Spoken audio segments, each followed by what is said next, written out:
کے زندہ اور قادر اور جلالی نام میں آپ سب کی سلامتی ہو۔ کلام مقدس میں سے آج ہم دیکھیں گے یوسف جو کہ غلامی کی حالت میں مصر میں رہا۔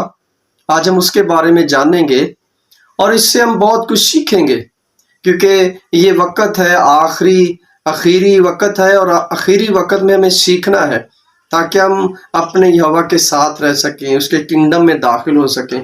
یہ کلام پاک بائبل مقدس اسی لیے ہم پر اتری ہے، اہل کتاب ہیں ہم جانیں کہ ہم خدا کے جو ممسوح ہیں، اس کلام پاک میں جن کے نام لکھے ہوئے ہیں سنہری حرفوں میں،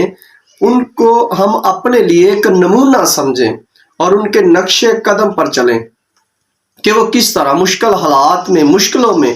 خدا کو انہوں نے نہیں چھوڑا۔ تو جب انہوں نے خدا کو نہیں چھوڑا تو خدا نے ان کے عوض ان کو کتنا اجر دیا، اور کون سا اجر دیا۔ سب سے پہلے ہم یوسف کی بات کریں گے، یعقوب کے بیٹے یوسف کی، جب اس کے بھائی شکم کو بھیڑ بکریاں چرانے گئے تب کی بات ہے۔ کلام پاک میں سے دیکھیں گے ہم 37 باب 12 آیت، اور اس کے بھائی اپنے باپ کی بھیڑ بکریاں چرانے کو شکم کو گئے۔ اب بہت ہی امپورٹنٹ بات ہے کہ جب ان کا بھائی یوسف ان کا پتہ کرنے ان کے پیچھے چلا تو کلام پاک بیان کرتا ہے کہ انہوں نے دور سے دیکھ کر اپنے بھائی کو ایک منصوبہ بنایا کہ اسے مار ڈالتے ہیں۔ پھر بعد میں انہوں نے سوچا کہ ہم اسے مارتے نہیں بلکہ اسے کہیں پھینک دیتے ہیں، اور ان کو ایک کنواں نظر آیا جو کہ سوکھا ہوا تھا، اس میں انہوں نے یوسف کو ڈال دیا۔ ہم اب دیکھیں گے کہ یوسف کس طرح اس کنویں میں جانے گیا، اور اس نے اپنے بھائیوں کا ترلا منت نہیں کیا کہ مجھے چھوڑ دو،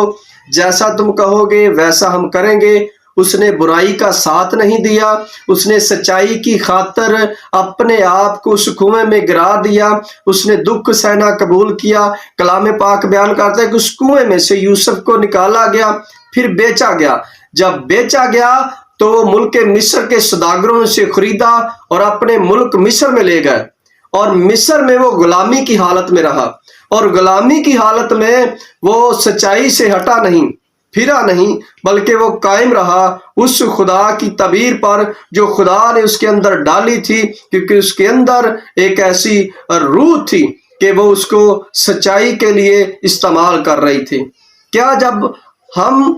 مشکل میں ہوں، یا آج یوسف سے ہم سیکھیں گے کہ جب ہم مشکل میں ہوں تو کیا ہم مضبوط رہ سکتے ہیں، ہم کھڑے رہ سکتے ہیں جس طرح یوسف کھڑا رہا، مضبوط رہا۔ کلام پاک بیان کرتا ہے کہ وہ غلامی کی حالت میں گیا، اور غلامی کی حالت میں اس کے ساتھ بہت ساری ذاتیاں ہوئی، اس کے ساتھ ریپ کیس کا بھی سے مقدمہ چلا اور جیل میں ڈالا گیا، لیکن اس کے باوجود اس کے اندر ایسی کوالٹی تھی کہ وہ خوابوں کی تعبیر کرتا تھا۔ میرے عزیزو، یہ جاننے کی ضرورت ہے کہ جب آپ خدا میں مضبوط رہیں گے تو خدا آپ میں ایسی کوالٹیز ڈالے گا، ایسے کام ڈالے گا کہ جو اور کوئی نہیں کر سکے گا، صرف آپ کو ان کا اختیار ہوگا کہ آپ ان کو کر سکیں گے۔ اور یوسف کے اندر تھا ایسی کوالٹی، ایسا اختیار کہ وہ خوابوں کی تعبیر کرتا تھا، اور خدا کے ساتھ ایک اچھا ریلیشن شپ تھا اس کا۔ وہ مشکلوں میں رہا، لیکن کلام پاک بیان کرتا ہے کہ ایک دن ایسا آیا کہ وہ ملک مصر کا دوسرے نمبر کا حاکم بن گیا۔ جب آپ سچائی پر کھڑے رہیں گے تو ایک وقت ایسا آئے گا کہ خدا آپ کو سر بلند کرے گا، سرفراز کرے گا، کیونکہ سرفرازی خدا کے ہاتھوں میں ہے۔ ہم دیکھتے ہیں یشوع کی طرف کہ یشوع جو تھا وہ کس طرح موسیٰ کے دائیں بائیں ان کے ہاتھوں کو دھلاتا تھا، اس کے پاؤں کو دھلاتا تھا، لیکن ایک وقت ایسا آیا کہ خدا نے اس کو لیڈر بنا کر کھڑا کیا اور اس نے اسرائیل کو لیڈ کیا۔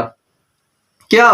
جب ہم خاک میں ہوتے ہیں تب ہم خدا کی پرستش کریں، تب ہم خدا کے ساتھ رہیں، خدا آپ کو سر بلند کرے گا، خدا آپ کو بادشاہ بنائے گا۔ ہم داؤد کو کیسے بھول سکتے ہیں کہ داؤد جو بھیڑ بکریاں چراتا تھا، میرے عزیزو، اسے پتہ بھی نہیں تھا کہ میں ایک دن بادشاہ بنوں گا، لیکن خدا نے اسے سر بلند کیا کیونکہ وہ خدا کے ساتھ مگر رہتا تھا۔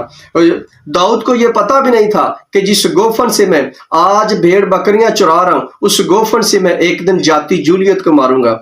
خدا کا جو آپ کے اوپر منصوبہ ہے ایک دن وہ پورا ہوگا، لیکن بات یہ ہے کیا آپ خدا میں مگن رہتے ہیں، آپ خدا میں چلتے ہیں مشکلوں کے باوجود۔ دیکھو